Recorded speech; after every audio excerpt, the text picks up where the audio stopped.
नमस्कार, आप देख रहे हैं आज तक। आपके साथ मैं हूं सईद अंसारी। ओलंपिक्स से लौटे पदक वीरों का इस वक्त उत्तर प्रदेश में मुख्यमंत्री योगी आदित्यनाथ सम्मान कर रहे हैं। सीधे आपको लिए चलते हैं और न सिर्फ ये उन पदक वीरों का सम्मान है, बल्कि उत्तर प्रदेश के मुख्यमंत्री योगी आदित्यनाथ ने लखनऊ के इस स्टेडियम में खिलाड़ियों के इस कुंभ को आयोजित करने का ऐलान किया था। इस खिलाड़ी कुंभ में टोक्यो ओलंपिक के सभी पदक वीरों के साथ साथ सभी प्रतियोगियों को सरकार पुरस्कृत कर रही है, सम्मानित कर रही है, प्रोत्साहन पुरस्कार दे रही है। इस आयोजन में खेलों के कोचेस को भी सम्मानित किया जा रहा है। राज्य के सभी 75 जिलों से 75 खिलाड़ियों को विशेष तौर पर इस सम्मान कार्यक्रम में आमंत्रित किया गया है। सरकार अपने पूरे संसाधनों के साथ खिलाड़ियों के साथ खड़ी है, ये मुख्यमंत्री योगी आदित्यनाथ कह चुके हैं। स्वर्ण पदक जीतने वाले खिलाड़ी यानी कि नीरज चोपड़ा को 2 करोड़ रुपए, कांस्य पदक जीतने वालों को 1-1 करोड़ और रजत पदक जीतने वाले खिलाड़ियों को 1.5 करोड़ रुपए की प्रोत्साहन राशि देने का ऐलान उत्तर प्रदेश की सरकार की तरफ से किया गया है और इसे नाम दिया गया है खिलाड़ियों का महाकुंभ। पदक वीरों का सम्मान यहां पर हो रहा है। माननीय मुख्यमंत्री जी के लिए और अपने जोश और जुनून से तो ओलंपिक में स्वर्ण पदक विजेता को यूपी सरकार की तरफ से 2 करोड़ रुपए, नीरज चोपड़ा को 2 करोड़ रुपए और सम्मान खुद उत्तर प्रदेश के मुख्यमंत्री योगी आदित्यनाथ। 2019 में इनकी एल्बो में सर्जरी हुई थी। 2020 पूरे का पूरा निकल गया लॉकडाउन में, लेकिन इन्होंने कब उस सर्जरी से खुद को उबार लिया, कहां जाके प्रैक्टिस की, किसी को कुछ नहीं पता था। लेकिन जब टीवी पर आए, पहला जेवलिन, पहला भाला 87.58 मीटर फेंका, उसके बाद नौबत ही नहीं आई। 2 करोड़ की पुरस्कार राशि उत्तर प्रदेश सरकार द्वारा नीरज चोपड़ा के लिए।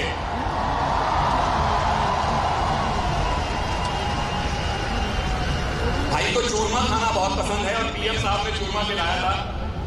जब घर जाएंगे तो मां खैर अपने हाथों से खिलाएंगे। उत्तर प्रदेश के मुख्यमंत्री योगी आदित्यनाथ टोक्यो ओलंपिक में जो खिलाड़ी पदक जीत कर आए हैं उनका सम्मान कर रहे हैं और इसी क्रम में सबसे पहले उन्होंने गोल्ड मेडल जीतने वाले नीरज चोपड़ा को 2 करोड़ रुपए की राशि देकर सम्मानित किया है। इसी तरह रजत पदक विजेताओं को 1.5 करोड़ रुपए, कांस्य पदक विजेताओं को 1-1 करोड़ रुपए योगी आदित्यनाथ यहां पर देंगे। इसके अलावा कांस्य पदक जीतने वाली पुरुष हॉकी टीम के सभी सदस्यों को 1-1 करोड़ रुपए अभी दिए जाएंगे और अब तक का सर्वश्रेष्ठ प्रदर्शन करने वाली महिला हॉकी टीम के सदस्यों को 50-50 लाख रुपए का पुरस्कार मुख्यमंत्री योगी आदित्यनाथ यहां पर देंगे। तो ओलंपिक में उत्तर प्रदेश के जो शामिल हुए खिलाड़ी, उन्हीं को सम्मान स्वरूप अलग से धनराशि दी जाएगी। First female double Olympic individual medallist. ये तालियां रुक क्यों गई हैं भाई? 2 मेडल ऐसे ही नहीं आते ओलंपिक्स में। पद्म भूषण पीवी सिंधु, इनके पिताजी को भी आपने देखा था जो खुद अर्जुन अवार्डी वॉलीबॉल प्लेयर रहे हैं। इनकी माताजी नेशनल लेवल वॉलीबॉल प्लेयर रही हैं। तो खेल तो इनके जीन्स में है और उसका असर इन्होंने साफ तौर पे दिखा दिया है। चलिए महिला शक्ति को ही सम्मानित करने का सिलसिला जारी रखते हैं और बुलाते हैं गुवाहाटी असम की सुपुत्री और भारत की बेटी लवलीना बोरगोहेन को। पहला ओलंपिक था लवलीना का और क्या कमाल का इन्होंने दोनों के दोनों बाउट जीते थे। एक रोचक बात इनके बारे में बता दूं, इनकी 2 बहनें हैं, लीचा और लीमा, वो दोनों किक बॉक्सर हैं। लवलीना ये तस्वीरें आप देख रहे हैं उत्तर प्रदेश के मुख्यमंत्री योगी आदित्यनाथ ने खिलाड़ियों का कुंभ आयोजित किया है। इस कार्यक्रम को उन्होंने नाम दिया है खिलाड़ियों का कुंभ, और उन खिलाड़ियों को यहां पर सम्मानित किया जा रहा है जो टोक्यो ओलंपिक में पदक जीत कर आए हैं। ये लखनऊ में, उत्तर प्रदेश की राजधानी लखनऊ में पदक वीरों का सम्मान है। 1 करोड़ रुपए उन खिलाड़ियों को जिन्होंने कांस्य पदक जीता है, 1.5 करोड़ रुपया हर उस खिलाड़ी को जिसने रजत पदक जीता, और 2 करोड़ रुपए की धनराशि नीरज चोपड़ा को दी गई है। यह कार्यक्रम न सिर्फ इस दृष्टि से महत्वपूर्ण है कि उत्तर प्रदेश के मुख्यमंत्री और दोनों उप मुख्यमंत्री केशव प्रसाद मौर्य और दिनेश शर्मा भी इस कार्यक्रम में मौजूद हैं, लेकिन इसके अलावा प्रदेश के 75 जिलों के 75 खिलाड़ियों को यहां इस स्टेडियम में आमंत्रित किया गया है खेलों को बढ़ावा देने के लिए। एक सम्मान उन खिलाड़ियों के प्रति प्रदर्शित करने के लिए जो टोक्यो भले ही नहीं जा पाए हों, जो ओलंपिक भले ही ना खेल पाए हों, लेकिन जिन्होंने ओलंपिक में जाने के लिए प्रयास किया। तो ये उत्तर प्रदेश की सरकार की तरफ से एक सम्मान समारोह है। न सिर्फ पदक वीरों को सम्मानित किया जा रहा है, बल्कि इन खिलाड़ियों के कोचेस को भी यहां पर सम्मानित किया जा रहा है। साथ ही साथ उत्तर प्रदेश के सभी 75 जिलों से 75 खिलाड़ियों को बुलाया गया है और विशेष तौर पर इन खिलाड़ियों को आमंत्रित किया गया। कुल 7 पदक हमने जीते, और उन 7 पदक विजेताओं के अलावा भारतीय महिला हॉकी टीम, पुरुष भारतीय हॉकी टीम के खिलाड़ियों को भी यहां पर सम्मानित किया जा रहा है। मुख्यमंत्री योगी आदित्यनाथ ने कहा कि सरकार अपने पूरे संसाधनों के साथ खिलाड़ियों के साथ है। जहां और जिस तरह के संसाधन व प्रोत्साहन की जरूरत होगी, सरकार हमारे खिलाड़ियों के साथ खड़ी है और वो हम अपने खिलाड़ियों को प्रदान करेंगे। आपके भाई का रोज मैसेज आता है और बताते हैं कि सुरेंद्र किस तरह से प्रैक्टिस। टोक्यो ओलंपिक में भारत के अब तक के सबसे बड़े खिलाड़ी दल ने हिस्सा लिया। कोरोना काल की विपरीत परिस्थितियों से देश जूझ रहा था, लेकिन उसके बाद भी हमारे देश के खिलाड़ी गए, अपनी प्रतिभा का लोहा मनवाते हुए उन्होंने अब तक का ओलंपिक में सर्वश्रेष्ठ प्रदर्शन किया। तो इस बार भारतीय दल ने ओलंपिक में अब तक का सर्वश्रेष्ठ प्रदर्शन किया। मुख्यमंत्री उत्तर प्रदेश के योगी आदित्यनाथ ने हमारे देश में खेल को बढ़ावा देने के लिए जो भारत सरकार की खेलो इंडिया मुहिम है, उसके तहत इस कार्यक्रम को आयोजन किया। खिलाड़ियों के प्रोत्साहन के लिए जनप्रतिनिधियों, उद्योगपतियों और समाज के विभिन्न वर्गों से आगे आने की भी अपील उत्तर प्रदेश के मुख्यमंत्री योगी आदित्यनाथ ने की है। योगी आदित्यनाथ ने ओलंपिक में स्वर्ण पदक विजेता यानी कि नीरज चोपड़ा को उत्तर प्रदेश सरकार की तरफ से 2 करोड़ रुपए की धनराशि प्रदान की। रजत पदक यानी कि सिल्वर जीतने वाले विजेताओं को 1.5 करोड़ रुपया, और ब्रॉन्ज यानी कि कांस्य पदक विजेताओं को 1 करोड़ रुपए की धनराशि दी।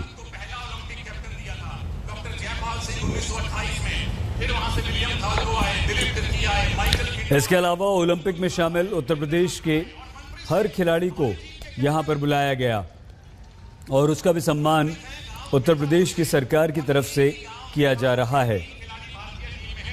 मनप्रीत सिंह, मनदीप सिंह और वरुण कुमार एक ही गांव से भारतीय टीम में खेले हैं, पाजी को पता है। इसी गांव से भारत के पूर्व कैप्टन। आइए इस वक्त हम आपको सीधे लिए चलते हैं अभिषेक, हमारे संवाददाता के पास, जो इस वक्त इसी कार्यक्रम में लखनऊ में मौजूद हैं। अभिषेक, ये बहुत बड़ा कार्यक्रम है, खिलाड़ियों को प्रोत्साहन देने के लिए ये यूपी की सरकार और उत्तर प्रदेश के मुख्यमंत्री का एक बड़ा कदम है। क्या कुछ चल रहा है इस वक्त वहां पर अभिषेक? देखिए, बिल्कुल कहीं ना कहीं इस कार्यक्रम के जरिए सरकार ने ओलंपिक के खिलाड़ियों का सम्मान बढ़ाने के मकसद से कार्यक्रम किया है। न सिर्फ जो पदक विजेता है उनको पुरस्कार दिया जा रहा है, बल्कि उत्तर प्रदेश के जो खिलाड़ी थे उनको पुरस्कार दिया जा रहा है। इसके साथ ही साथ 75 जिलों के 125 खिलाड़ी यहाँ पर मौजूद हैं और कुल 6000 से ज्यादा खिलाड़ी स्टेडियम है जो इस कार्यक्रम में शिरकत कर रहे हैं। इसके साथ ही साथ इस तरीके से सरकार आगे खिलाड़ियों को प्रोत्साहन देते हुए योजनाओं के जरिए काम करेगी, इसका भी यहाँ पर प्रदर्शन किया गया। हर खिलाड़ी को, चाहे गोल्ड मेडलिस्ट हो चाहे वो सिल्वर मेडलिस्ट हो या वो खिलाड़ी भी जो पदक से चूक गए, उनका भी सम्मान उत्तर प्रदेश सरकार कर रही है। कुल 42 करोड़ रुपए की धनराशि आज यहाँ दी जा रही है, जहां पर इन खिलाड़ियों का सम्मान मुख्यमंत्री योगी आदित्यनाथ और तमाम सरकार के मंत्री यहाँ मौजूद हैं। आगे आने वाले समय में भी इस तरीके के कार्यक्रम के जरिए उत्तर प्रदेश में खेलों का प्रोत्साहन सबसे बड़ी प्राथमिकता सरकार यहाँ पे कह रही है। जी, इसे खिलाड़ियों का अभिषेक महाकुंभ भी कहा जा रहा है, और इतना बड़ा आयोजन और हर उत्तर प्रदेश के जिले से 75 खिलाड़ियों को भी आमंत्रित करना, इसके पीछे किस तरह से खिलाड़ियों को और खेलों को बढ़ावा देने की सोच है? देखिए, बिल्कुल, और ये बात साफ हो गई आज के कार्यक्रम में, क्योंकि मुख्यमंत्री जब ये कार्यक्रम में पहुंचे तो जो खिलाड़ी थे उनका यहाँ उद्बोधन भी हुआ। सभी खिलाड़ियों ने अपने अनुभवों को साझा किया है और सबने ये बात कही है कि उत्तर प्रदेश के खिलाड़ी नहीं, पूरे देश के खिलाड़ियों को बुला करके कहीं ना कहीं एक प्रोत्साहन देने की कोशिश सरकार ने की है। और जो धनराशि भी दी जा रही है सिर्फ खिलाड़ियों को ही नहीं दी जा रही, इसके अलावा जो उनके साथ में जो डॉक्टर थे उनको भी मिल रही है। इसके अलावा कोचेस को धनराशि दी जा रही है और जिन जिन खिलाड़ियों ने प्रतिनिधित्व किया है उनको भी सम्मान किया जा रहा है। तो इससे कहीं ना कहीं साफ है कि सरकार चाहती है कि खेलों को प्रोत्साहन मिले। यूपी के खिलाड़ियों का भी सम्मान अलग से किया जा रहा है, उनको भी 25 लाख की धनराशि दी जा रही है।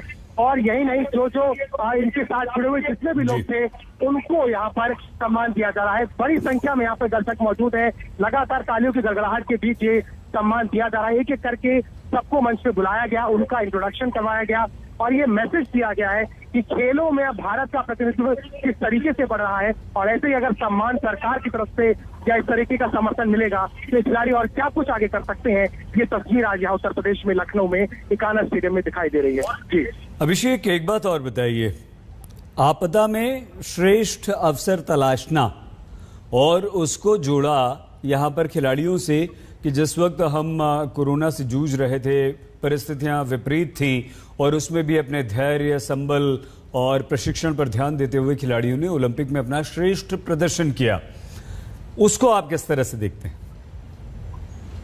देखिए, इस बात में कोई दोहराय नहीं है कि 2020 के जो ओलंपिक्स पे टोक्यो में हुए, किस परिस्थितियों में हुए, और खास तौर पर अगर बात की जाए तो मानसिक तनाव में जिस तरीके से हमारे खिलाड़ी भी थे और पूरा जो महकमा था और उसके बीच में तरीके का प्रदर्शन करना वाकई में काबिले तारीफ। और ये कई कहानियां हमें आज इस मंच से सुनाई दे रही हैं। रवि दहिया ने अपना अनुभव शेयर किया है, बजरंग पुनिया ने अपना अनुभव बताया, इसके अलावा पीवी सिंधु ने भी बताया कि किस तरीके से उनके ऊपर एक प्रेशर था लेकिन उन्होंने क्या सोच के ये जीत के लिए अपना रजत जो कांस्य पदक जीता है। और नीरज चोपड़ा जो एक बड़ी इंस्पिरेशन आज बन गए हैं, उन्होंने अपनी बात साझा की किस तरीके से 2019 में इंजरी के बाद उन्होंने रिकवर किया और जो भाला फेंका वो ऐसा फेंका कि जो स्वर्ण पे सीधा लगा। तो इन तमाम कहानियों को भी खिलाड़ियों ने यहाँ साझा किया दर्शकों के साथ में। और जो युवा खिलाड़ी उत्तर प्रदेश के 75 जिलों से आए हैं, 6000 से ज्यादा तादाद है इन लोगों की जो आज यहाँ पहुंचे हैं, उनको एक प्रेरणा मिली है कि वो भी कुछ कर सकते हैं। और अभी आने वाले पेरिस के ओलंपिक और लॉस एंजलिस में जो ओलंपिक होने हैं उनमें किस तरीके से और प्रतिनिधित्व देखने को मिलेगा, ये एक सोच को यहाँ पे साझा किया गया है। किस तनाव से ये खिलाड़ी जीत रहे थे, क्या जीत का मंत्र था और कैसे इनके अनुभव रहे, ये साझा करते हुए आज इस कार्यक्रम में इनको सम्मान दिया है। सरकार ने भी कहीं ना कहीं अपनी जो योजनाएं हैं, चाहे वो प्रशिक्षण हो, चाहे वो युवाओं को जिस तरीके से सरकार अलग अलग क्षेत्रों में मदद करना चाहती है, उसको भी यहाँ पर रखा है। लेकिन पूरा ये जो सम्मान समारोह है वो आज ओलंपिक के विजेताओं, यहाँ पर शिरकत करने वाले खिलाड़ियों और यूपी के उन युवा खिलाड़ियों को समर्पित है जो आगे पदक याद के लिए लगातार कोशिश कर रहे हैं। जी अभिषेक, इस कार्यक्रम में राज्यपाल आनंदीबेन पटेल, मुख्यमंत्री योगी आदित्यनाथ, दोनों उप मुख्यमंत्री केशव प्रसाद मौर्य और दिनेश शर्मा, यानी कि कैबिनेट के वो तमाम वरिष्ठ सदस्य अगर यहां पर मौजूद हैं, राज्यपाल खुद मौजूद हैं, उनकी उपस्थिति मंच पर है, ये न सिर्फ उत्तर प्रदेश के खिलाड़ियों को बल्कि देश के खिलाड़ियों को किस तरह से उनका प्रोत्साहन ये कार्यक्रम करेगा? अभिषेक, देखिए, सरकार ने इस कार्यक्रम को करके एक मैसेज देने की कोशिश की है कि खेलों को अगर प्रोत्साहन दिया जाएगा, खिलाड़ियों को पूरा सम्मान मिलेगा, उनको एक्सपोजर दिया जाएगा और उनकी कहानियों को अगर जनता तक ले जाया जाएगा तो शायद देश की जो तस्वीर है खेलों में वो आने वाले ओलंपिक, राष्ट्रमंडल खेलों और एशियन गेम्स में बदलती हुई दिखाई देगी।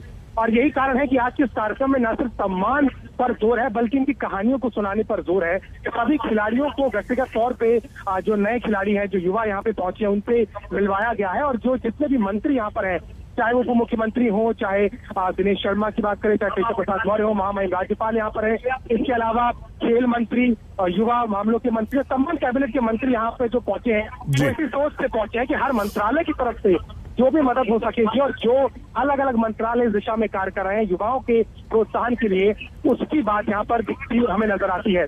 लेकिन ये बात भी साफ है कि अगर इस तरीके के सम्मान समारोह आगे और भी होंगे, क्योंकि एक बात और महत्वपूर्ण है कि यूपी इकलौता ऐसा राज्य है जिसने केवल पदक विजेताओं का नहीं बल्कि तमाम खिलाड़ियों का यहाँ पे स्वागत किया और इस बात को खुद खिलाड़ियों ने भी मंच पे मारा है। तो ये एक नई शुरुआत उत्तर प्रदेश ने की है और यही कारण है कि आज के कार्यक्रम में मुख्यमंत्री अभी कुछ देर बाद जब बोलेंगे तो इन तमाम बातों को रखेंगे कि यूपी खेल के लिहाज से कैसे आगे बढ़ा है। जो 10 खिलाड़ी ओलंपिक में उत्तर प्रदेश से पहुंचे थे, उनके बाद अब कौन से वो खिलाड़ी और आगे उत्तर प्रदेश में और एक नई जो पॉट आएगी, उसको लेकर के तमाम तरह की बातें हमें सुनने को मिलेगी। लेकिन आज तो ऐसा है कि आज की कहानी, आज की जो कार्यक्रम है उसमें खिलाड़ियों का मनोबल बढ़ा है और तमाम खिलाड़ियों ने ये बात आज मंच से साझा भी की है। जी अभिषेक, हम चाहते हैं कि आप कुछ देर रहें, हम इस कार्यक्रम के बारे में अपने दर्शकों को थोड़ी सी जानकारी देते हैं, फिर आपसे बात करेंगे। 75 जिलों से 75 खिलाड़ियों को बुलाया गया है इस स्टेडियम में और जो अभी एक आपने दृश्य देखा था स्टेडियम में बैठे लोगों का, वो सभी उत्तर प्रदेश के खिलाड़ी हैं। खेलों में अपना करियर बनाना चाहते हैं, मेहनत करते हैं और आगे बढ़ना चाहते हैं, भारत के लिए पदक जीतना चाहते हैं, ओलंपिक्स में जाना चाहते हैं, नेशनल गेम्स खेलना चाहते हैं, एशियन गेम्स खेलना चाहते हैं। लेकिन ये जो कार्यक्रम है, ये जो भव्य कार्यक्रम का आयोजन किया गया है और ये इस वक्त चल रहा है, यहाँ पर न सिर्फ राज्यपाल आनंदीबेन पटेल मौजूद हैं, उत्तर प्रदेश के मुख्यमंत्री योगी आदित्यनाथ के साथ दोनों उप मुख्यमंत्री केशव प्रसाद मौर्य और डॉक्टर दिनेश शर्मा भी मौजूद हैं। हम अभिषेक से बात करें उससे पहले बस जल्दी से आपको बता देते हैं कि इस कार्यक्रम में 42 करोड़ रुपए की सम्मान राशि खिलाड़ियों को वितरित की जा रही है। संसदीय कार्य, वित्त, चिकित्सा मंत्री सुरेश खन्ना, खेल मंत्री उपेंद्र तिवारी, बीजेपी उत्तर प्रदेश के अध्यक्ष स्वतंत्र देव सिंह, भारतीय ओलंपिक संघ के अध्यक्ष नरेंद्र ध्रुव बत्रा, कोषाध्यक्ष आनंदेश्वर पांडे, उत्तर प्रदेश ओलंपिक संघ के अध्यक्ष विराज सागर दास, सभी यहां पर मौजूद हैं। एक बहुत बड़ा कार्यक्रम उत्तर प्रदेश सरकार की तरफ से किया जा रहा है। 42 करोड़ रुपए की धनराशि न सिर्फ ओलंपिक विजेता बल्कि उनके कोचेज और दूसरे खिलाड़ियों को दी जा रही है। इसी खबर पर बने हुए तुरंत होते हैं हाजिर, आप देखते रहिए आज तक। एक बड़ी खबर इस समय आ रही है, केंद्र सरकार अफगानिस्तान में फंसे भारतीयों को निकालने की कोशिशों में जुटी हुई है। केंद्रीय नागरिक उड्डयन मंत्री ज्योतिरादित्य सिंधिया ने दावा किया है कि अफगानिस्तान से हम एक एक भारतीय को रेस्क्यू करेंगे। एयर इंडिया ने इसके लिए प्रक्रिया पहले से ही शुरू कर दी है। काबुल एयरपोर्ट पर तालिबान के कब्जे के बाद एयरफोर्स का विमान भेजा गया है। ज्योतिरादित्य सिंधिया ने कहा कि प्रधानमंत्री ने आदेश दिए हैं कि अफगानिस्तान से हमारे जो नागरिक वापस आना चाहते हैं उनकी वापसी हमारी जिम्मेदारी। जो अफगानिस्तान में स्थिति उत्पन्न हुई उससे पिछले हफ्ते के पूर्व ही प्रधानमंत्री को हमारे नागरिकों के प्रति बड़ी चिंता लग रही थी और तभी उन्होंने आदेश किया था कि जो भी हमारे नागरिक वापस भारत आना चाहते हैं सुरक्षित वापस लाना हमारी जिम्मेदारी नहीं बनती, हमारा धर्म बनता है। और इसलिए पिछले गुरुवार से हम लोग एयर इंडिया के फ्लाइट से काबुल से सभी हमारे भारतीय नागरिकों को वापस लाने का कार्य हमने प्रारंभ किया और ये फ्लाइट सुचारू रूप से रविवार तक चल रही थी। सोमवार को अफगानिस्तान ने अपने एयरपोर्ट के एयर स्पेस को नो टाइम के नोटिस के आधार पर बंद कर दिया और कोई भी अंतर्राष्ट्रीय फ्लाइट सोमवार से वहां चल नहीं पाई। तब हमने सोचा कि वायुसेना के प्लेन्स को भेजेंगे। हरक्यूलिस वायुसेना का ग्लोब मास्टर काबुल से जामनगर लैंड किया।